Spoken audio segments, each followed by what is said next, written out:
آپ کو ایمان اور یقین حاصل ہو تو پھر دعا کریں اللہ اس پر استقامت عطا فرمائے، پھر اس پہ ڈٹ جائے۔ نبی پاک صلی اللہ علیہ وسلم نے فرمایا میں اس بات کا خوف نہیں کرتا کہ میری امت کمزور ہو جائے گی، اس بات کا ڈر نہیں کہ پیسے ختم ہو جائیں، نہ یہ خوف ہے کہ بھوکی مرے گی۔ حضور کس بات کا خوف ہے؟ تو نبی پاک نے فرمایا خوف یہ ہے کہ ان کا یقین کمزور ہو جائے گا۔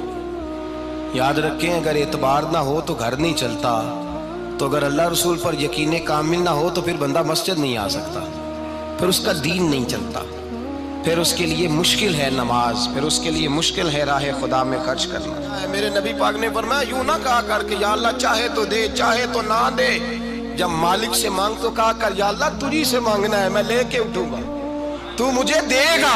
فرمایا جتنا تیرا یقین کامل ہوگا اتنا ہی اللہ تجھے جھولی بھر کے عطا فرمائے گا۔ کمزور سا مسلمان، لڑکھڑاتا سا مسلمان دیکھتا ہوں کرتا ہوں، اور یہ بھی نہ دیکھا کریں بھائی ایمان یقین کو استقامت کے درجے پہ لیں، یہ نہ دیکھا کریں کہ وہ کیسے دے گا، وہ کسی وسیلے کا محتاج نہیں ہے، وسیلے کو پسند کرتا ہے، پر وسیلے کا محتاج وہ بغیر وسیلے کے بھی دے دیتا ہے۔ ہر آدمی ماں باپ کے ذریعے پیدا ہوتا ہے، اگر پیدا کرنا چاہے تو جناب عیسیٰ کو بغیر باپ کے پیدا کر دیتا ہے، اگر پیدا کرنا چاہے تو حضرت آدم کو بغیر ماں اور باپ کے پیدا کر دیتا ہے۔ جب یقین رکھیں، یقین قرآن مجید پڑھیے، حضرت موسیٰ علیہ السلام فرعون کے دربار میں کھڑے ہیں، چاروں جانب دشمن ہی دشمن ہے، جادوگر آ گئے، انہوں نے سانپ چھوڑے، حضرت موسیٰ کے ہاتھ میں ڈنڈا تھا، حضرت موسیٰ کہتے ہیں یا اللہ کیا کروں؟ تو اللہ تعالیٰ نے فرمایا اپنا عصا پھینک دو۔ کہنا چاہیے تھا نا کہ یا اللہ ایک ہی تو شے ہے، اتنے سانپ ہے، بچانے کے لیے ڈنڈا ہے وہ پھینک دوں؟ ڈنڈا پھینکا جاتا ہے، سانپ کو دیکھ کر کے قابو کیا جاتا ہے۔ یہ میرا اور آپ کا ذوق ہے نا، لیکن انبیاء کرام کا انداز ملاحظہ کیجئے میرے عزیزو۔ اللہ فرماتے ہیں ڈنڈا، اے موسیٰ ڈال دے اپنا عصا، پہلے نہیں فرمایا کہ سانپ بن جائے گا، فرمایا بس تو ڈال دے۔ میں اور آپ ہوتے ہیں تو سام سامنے ہے، ڈنڈا ہاتھ میں ہے، ہم کہیں گے عجیب بات ہے، یہی تو دفاع کی چیز ہے، اسی کو ڈال دوں تو بچوں گا کیسے؟ کہا ڈال دو، تو حضرت موسیٰ نے ڈال دیا، کہا میرے رب کا حکم ہے تو میرے لیے بہتر ہی ہوگا۔ اللہ فرماتے ہیں جب موسیٰ نے ڈالا تو میں نے اس ڈنڈے کو، اس عصا کو اژدہا بنا دیا۔ اب کبھی عصا بھی اژدہا بنے، کبھی چھڑی بھی بہت بڑا اژدہا بنی ہے، لیکن قرآن کہتا ہے جناب موسیٰ نے ڈالا تو اللہ نے اژدہا، بلکہ اس سے پیچھے چلیے، عورتیں کمزور یقین کی ہوتی ہیں نا، جناب موسیٰ پیدا ہوئے تو اللہ فرماتے ہیں میں نے موسیٰ کی ماں کے دل میں بات ڈالی، ماں کے دل میں صندوق میں ڈال کے تو اس کو دریا میں بہا دے۔ اور بھائی صندوق میں کہہ سکتے ہیں نا آکسیجن کیسے جائے گی، اور دریا میں بچے بچنے کے لیے ڈالے جاتے ہیں کہ ڈوبنے کے لیے ڈالے جاتے ہیں؟ ماں کے دل میں یقین کمزور نہیں تھا ماں کا۔ انبیاء کے ماں باپ موحد ہوتے ہیں، دین کو ماننے والے، ماں کے دل میں اللہ نے بات، اللہ قرآن میں کہتے میں نے وحی کی، میں نے القاء کیا، میں نے بات ڈالی۔ حضرت موسیٰ کی ماں کہتی ہے میں نے ڈال کے نا سمندر میں بیٹا، میں نے سمندر میں بیٹا ڈال کے صندوق میں بند کر کے رب کے حوالے کیا۔ آپ فرماتے ہیں میرے مالک کا بھروسہ کیا تو پھر میرے مالک کا کام دیکھو، کمال دیکھو، میں نے دریا میں ڈالا، اللہ نے فرعون کے گھر میں میرے بیٹے کی پرورش کرا دی۔ یہ یقین کہ حضرت موسیٰ کے پاس قوم آئی، قرآن پڑھیے، کہ جناب پانی چاہیے، وَإِذِ اسْتَسْقَىٰ مُوسَىٰ لِقَوْمِهِ، موسیٰ نے اپنی قوم کے لیے پانی مانگا، ہم نے کہا فَانْفَجَرَتْ مِنْهُ اثْنَتَا عَشَرَةَ عَيْنًا، اپنا ڈنڈا پتھر پہ مارو۔ عقل والا آدمی ہوتا تو اڑ جاتا، کہتا یا اللہ پتھروں سے بھی کبھی پانی نکلا ہے؟ اضرب بعصاک الحجر، مارو پتھر پہ ڈنڈا۔ اللہ کے نبی نے منٹ نہیں لگایا، ٹھا کر کے ڈنڈا لگایا، فانفجرت منہ اثنتا عشرۃ عینا۔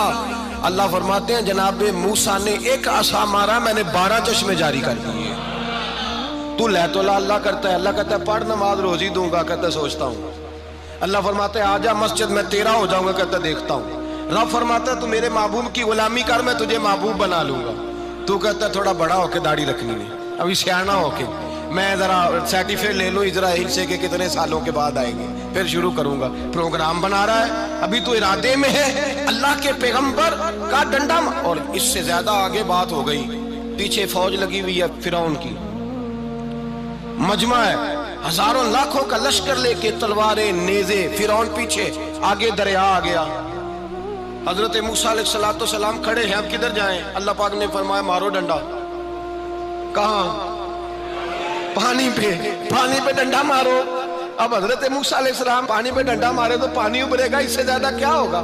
پہلے پتھر پہ ڈنڈا مروایا تو پانی نکلا، اب پانی پہ ڈنڈا مروایا، فَإِذْ فَرَقْنَا بِكُمُ الْبَحْرَ فَأَنْجَيْنَاكُمْ وَأَغْرَقْنَا آلَ فِرْعَوْنَ۔ اللہ فرماتے ہیں موسیٰ نے پانی پہ ڈنڈا مارا تو میں نے پانی میں رستے بنا دیے۔ ایک جگہ ڈنڈا مارا تو پانی نکل آیا، دوسری جگہ عصا مارا تو پانی خشک ہو گیا، 12 چشمے بن گئے، 12 رستے بن گئے دریا میں سے۔ حضرت موسیٰ علیہ السلام گزر گئے اور اللہ فرماتے ہیں فرعون بھی آیا تو اسے میں نے غرق کر دیا، اور وہ کھڑا دیکھتا ہی رہ گیا کہ بنا کیا ہے۔ جب یقین کامل نصیب ہوتا ہے، اعتماد کی دولت اللہ دیتا ہے، جب انسان کو یہ انشراح صدر ہو جاتا ہے کہ میری نجات خدا کے حکم میں ہے اور رسول اللہ کے قدموں میں ہے، جب اسے یہ انشراح حاصل ہوتا ہے تو پھر نماز کا لطف آتا ہے۔ غور کیجئے کیا جملہ کہہ دیا میں نے، پھر اسے نماز کا پھر اسے نماز بوجھ نہیں بلکہ نماز نہ پڑھے تو اس پر بوجھ ہوتا ہے، پھر قرآن مجید اس کی روح کا ساتھی ہو جاتا ہے، پھر عبادات، تقوی، پرہیزگاری، پھر وہ ایک سنت کے چھوٹنے پر پریشان رہتا ہے جب یقین کی دولت نصیب ہوتی ہے۔ قرآن مجید فرقان حمید نے کہا ایمان لاؤ تو پھر ایمان پہ ڈٹ جاؤ، مسلمان بنو تو پھر اسلام پر۔ پھر یہ جو کمزوری ہے نا، یہ دیکھتے ہیں، کرتے ہیں، چلتے ہیں، ابھی کل ابھی پرسوں بہانے ہیلے، ابھی میں نماز شروع کرتا ہوں دیکھتا ہوں لا الہ الا اللہ محمد الرسول اللہ صلی اللہ علیہ، جب کسی نے کلمہ پڑھا تو اس پر پورا دین ضروری ہے، پورا۔ اب وہ یہ نہیں کہہ سکتا کہ تھوڑا تھوڑا کر کے آؤں گا۔ یقین کی دولت نعمت ہے۔ اللہ پاک قرآن مجید میں فرماتے ہیں ان الذین قالوا ربنا اللہ ثم استقاموا، جنہوں نے کہا کہ اللہ ہمارا رب ہے اور پھر وہ اس پر ڈٹ گئے، پھر اس پر وہ کہا تو ڈٹ گئے، کھڑے ہو گئے، نہیں اللہ ہی رب ہے، اللہ ہی دینے والا، اللہ ہی مالک، اللہ ہی ہمارا رازق ہے، رب ہی ہمارا سب کچھ۔ جب ڈٹ گئے تو فرمایا تتنزل علیہم الملائکہ، پھر میں ان کی مدد کے لیے آسمان سے فرشتوں کا نزول فرمایا کرتا ہوں۔ فرشتے کیا کہتے ہیں؟ اللہ تخافوا ولا تحزنوا، غم نہ کرنا، خوف نہ کھانا، وابشروا بالجنۃ التی کنتم توعدون، ہم تو تمہیں اللہ تبارک و تعالیٰ کی اس جنت کی خوشخبری دینے آئے ہیں جس کا رب نے تمہارے ساتھ وعدہ کیا ہوا ہے۔ پھر فرشتوں کا نزول ہوتا ہے، لیکن شرط کیا ہے کہ ایمان لائے، اور پھر ایمان پر پھر یہ نہ سوچے کہ وہ کس طرح دے گا، وہ کیسے عطا کرے گا، وہ میری مدد کس طرح کرے گا، نظام کیسے چلے، ڈٹ جائے کہے میرے اللہ کا حکم ہے تو میں نے حلال ہی کھانا ہے، میرے رب کا حکم ہے تو میں نے تھوڑے پہ ہی گزارا کرنا ہے، میرے مالک کا حکم ہے تو میں نے اپنی جیب دیکھنی یا دوسرے کی نہیں دیکھنی، میرے رب کا حکم ہے تو میں نے اس کی اطاعت میں رہنا۔ جب ڈٹ جائے گا اللہ کے احکامات پر، جب ڈٹ جائے گا تو اللہ فرماتا ہے پھر میں تیری مدد کے لیے فرشتوں کا نزول کروں گا۔ نبی پاک صلی اللہ علیہ وسلم نے فرمایا 2 دولتیں اگر کسی کو اللہ دے دے تو سمجھے اللہ نے اسے دنیا کی سب سے زیادہ دولت عطا فرما دی۔ یا رسول اللہ وہ کون کون سی چیزیں ہیں؟ فرمایا ایک جس شخص کو اللہ نے معاف کرنے کی دولت عطا کر دی، جو معاف کرنے لگ گیا، جس کی طبیعت میں درگزر آ گیا، جو معاف کرنے لگا، غلطیاں معاف کرنے لگا، جس کو ایک دولت یہ مل گئی۔ اور دوسرا میرے مصطفیٰ نے فرمایا جسے اللہ نے یقین کی دولت عطا فرما دی، جس کو یہ 2 دولتیں مل جائیں، ایک درگزر کرنا، دوسرا رب رسول پہ یقین کامل رکھنا، اسے کائنات کی ہر شے مل گئی۔ میرے نبی پاک نے فرمایا جب بھی دعا مانگو خدا سے یہ 2 نعمتیں مانگا کرو، عرض کیا کرو اے اللہ درگزر کی دولت عطا فرما، اے اللہ تو ہمیں یقین کی دولت عطا فرما، ایمان کی قوت اور پختگی نصیب فرما۔ میرے بھائی حضور نے فرمایا مانگ کے لو۔ کمزور ایمان والا شخص کسی کام کا نہیں ہوتا۔